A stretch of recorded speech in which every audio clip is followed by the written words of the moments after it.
Von Kreutzer was ecstatic, breaking out into a long, narcissistic driveling, envisioning himself as the war hero discoverer of lost civilizations. He regretted our lack of photographic cameras, but instructed the most talented soldier to make detailed drawings of the carvings.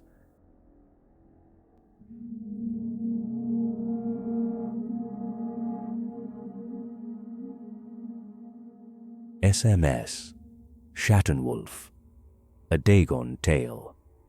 Committed to paper by the trembling hand of Lieutenant zur See, J.K. Rauker of the Imperial Navy, serving aboard SMS Schattenwolf, estimated to be forever lost to the waves. In these, the final pages of my wet and tarnished journal, I wish to document the events that has transpired and which might hold some value to the fatherland. Even if the enemies of our heroic nation should recover my chronicle, I urge them to pass on the news of our fate, and that they burn each scrap of knowledge. Leave the waters to their ancient sovereigns, for they were never ours, and soon, so very soon, they shall reclaim what little crumbled land we briefly borrowed. I write quickly now, to forestall the moment when I inevitably throw myself overboard, swim downward, and inhale brine as birthplace rather than grave. I feel gills itching beneath my jawline, flesh yearning to split, to flower into aquatic utility. And with that itch comes the understanding that honor was never ours. Honor belongs to the deep, where word and deed unite in silent obeisance to pressure and darkness. The Schattenwolf had been a swift, vicious phantom on the remote sea lanes. Outwardly, a ragged cargo freighter, but within was a belly of Krupp steel that could transform into a deadly warship in a minute. A well-oiled German machinery offering only death or surrender to our prey. Our latest captives, a crew of Americans, had been given too much freedom because of the strange phenomenon plaguing the ship. Sextants delivered errant readings, magnetic needles drifted like mesmerized serpents, and some crewmen reported seeing large shadows in the water. For a true Prussian, such oddities presented only a scientific conundrum to be analyzed, but I was not surprised to see how easily the men, and even some of the officers, mostly soft Rhinelanders, fell into superstitious fear. In this already uncomfortable situation, one of the Americans, showing surprising initiative, managed to sneak away in a lifeboat during the dead of the night. When this was discovered, all other prisoners were secured in the lower hold, and 4 guards were severely whipped. That would have been the end of it, had it not been for an unfortunate exchange of words between Lieutenant Hausmann and Captain Commander von Kreutzer.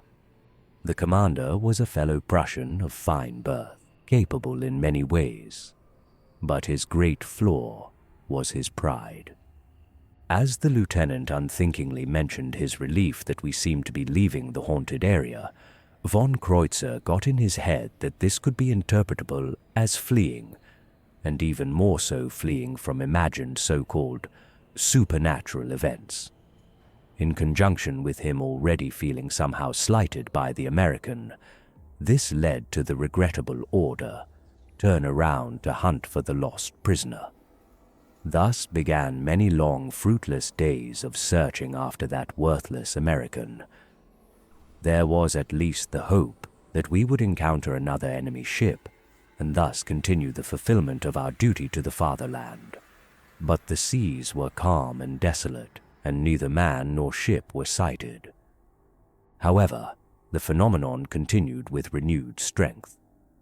On the 4th night, the moon failed to rise, morale among the crew declined markedly, rations dwindled as we carried a large complement of prisoners, not only the Americans, and fatigue gnawed at our minds, tensions simmering dangerously below a fragile veneer of naval discipline.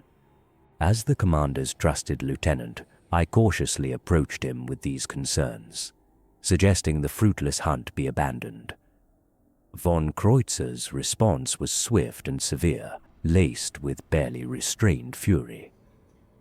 "Lieutenant, our honor is bound to the capture of that American. I will hear no more cowardly counsel, or Berlin will be informed of your weakness." It was clear then that pride had eclipsed reason entirely, and we were irrevocably set upon our doomed course. On the 10th evening, the horizon yielded an unexpected revelation. An unknown island, rising grimly from mist-choked waters, utterly absent from every known chart. With the Schattenwolf anchored, von Kreutzer ordered a search party ashore early next morning, demanding several American prisoners join to carry the gear and provisions. Their leader, a defiant naval officer named Wilkins, passionately objected. His protests were swiftly silenced by the hilt of a machine gun knocking him down, and he was himself forced to join the expedition. Led by the commander, we made shore at what passed for dawn. No surf lapped those gravel beaches. The surrounding sea recoiled, forming a sullen moat of motionless brine. Behind us in the motor launch, used for the swift boarding of enemy vessels, the ship's boat listed as the Americans worked the oars. Ahead loomed a forest of basalt trunks, columnar formations twisted into the likeness of vertebral columns, rising over a dark muddy plain. I noted with scientific interest the abundance of varied and sometimes strange aquatic carcasses. Our Friedrichshafen FF-33 floatplane was simultaneously being unloaded and deployed to sea. It would soon be able to fly over the island and provide what meaningful information there was to gather. But von Kreutzer, devoid of patience, spied a large ridge in the distance, the only discernible landmark, and ordered our reluctant group to head in that direction. As we ventured inland, the air thickened, becoming humid and oppressive. It was hard to ignore the multitude of recognizable and unrecognizable remnants in varying degrees of decomposition that were strewn across the plain. It seemed as if this land had risen from the depths very recently. The plane, Nachtfalter, passed over our heads on its way to the island center. An hour or so later, as they passed on their way back, they dropped a missive in the mud close by. One of the men recovered it, and it read, "American not found yet, but there is a strange stone structure on the other side of the ridge. Will continue reconnaissance after refueling." This energized von Kreutzer enormously, and he had us increase our pace. Hours later, we were already tired to the bone, as we spotted the plane again. As it approached after circling the coast, another missive was dropped and read, "Stolen lifeboat found. Prisoner must be on the island. Will make second run inland after refueling." The commander-captain was unusually pleased, as he seemed about not only to recover the American, but mayhap also having found an unknown island with potentially valuable remnants. I imagined him already having named the island to Kreutzer Land. We encamped after a hard day's walk under the sun, as the evening engulfed us at an unusual speed. The huge moon was already visible. The Nachtfalter, probably surprised by the swift nightfall, was making a final turn over the ridge before returning to land next to our ship. It was then that we heard it, several long bursts of machine gun fire from the airplane. They must finally have put an end to the troublesome American. "A shame," von Kreutzer said, seeming not at all displeased. "I would have liked to discipline him myself." Several minutes later, we observed the plane passing some distance away in the moonlit darkness, an unusual sputtering sound coming from its engine. The hummock was still surprisingly distant, so the next day saw us trudging on, with the Americans ruefully carrying provisions and heavy equipment. At one point, one of them misstepped and sprained his ankle, making it impossible for him to continue over the rough plain. Von Kreutzer's instinct was to execute the man, but I managed to convince him it would be too detrimental for the prisoner morale, and maybe tempt them to flee or revolt even against the odds posed by our Mausers. He relented, and the man was left with a small bottle of water to limp or crawl back to the shore. At high noon, von Kreutzer expressed annoyance at not having received a new missive from the plane detailing the presumed shooting of the American. I posed that they perhaps had had some serious engine issue, preventing them from taking off. Evening saw us at last at the foot of the massive hummock where again we camped, all fatigued by our hard march under the relentless sun. The prisoners lay down on the ground and slept almost immediately. The next morning, after a night of disturbing dreams, even though a proper German should not be bothered by such things, we set off, leaving most of the Americans together with a few guards. We began the strenuous climb up the imposing Black Ridge. Von Kreutzer, at 60 years of age, showing astounding drive and enthusiasm.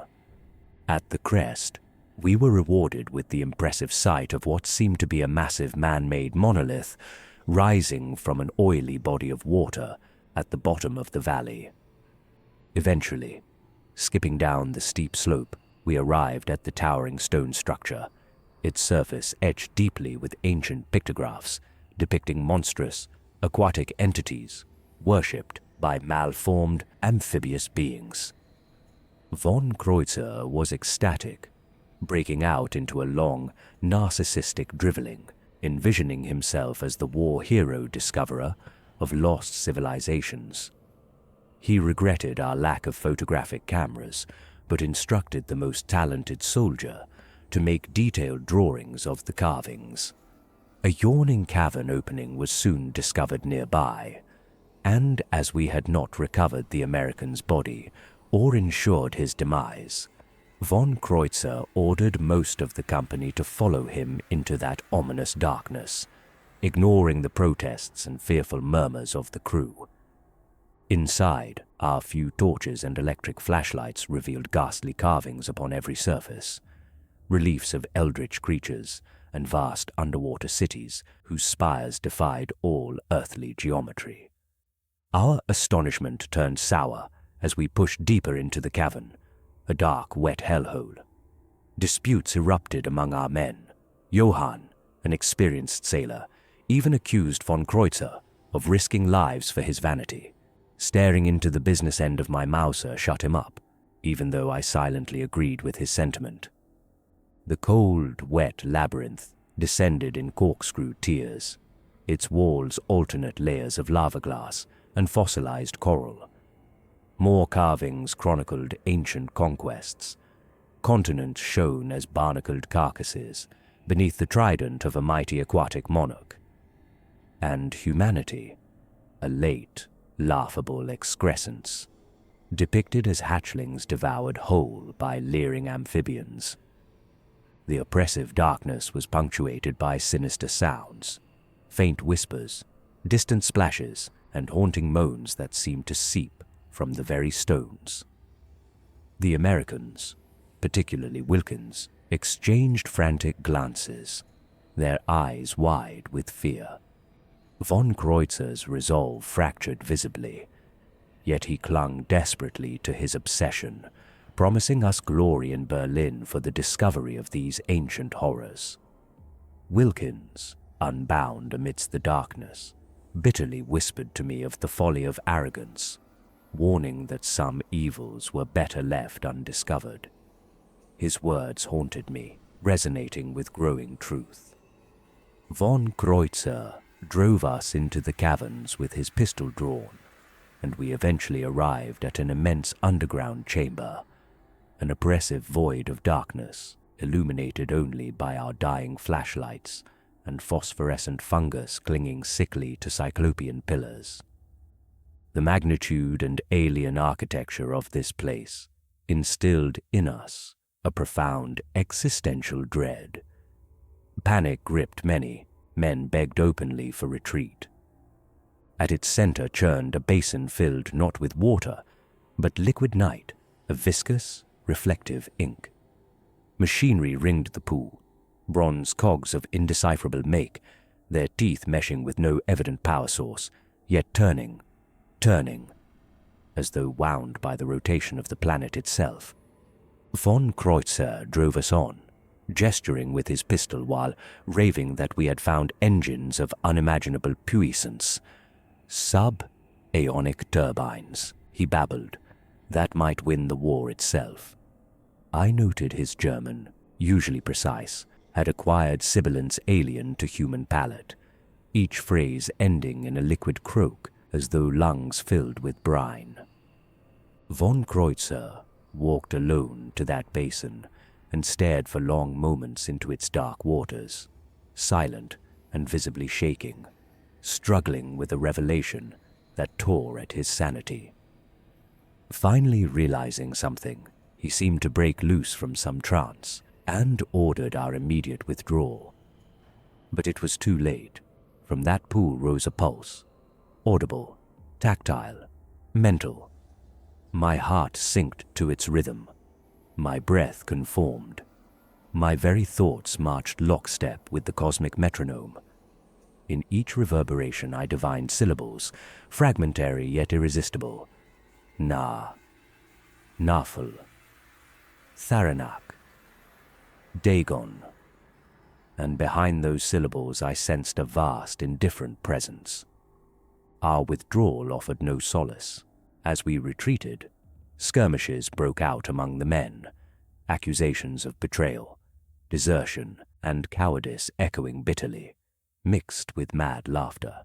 The tunnels became a claustrophobic nightmare of paranoia and conflict. Several men, lost to fear or madness, were left behind or fled into the shadows, swallowed forever by the cavern's malevolent darkness.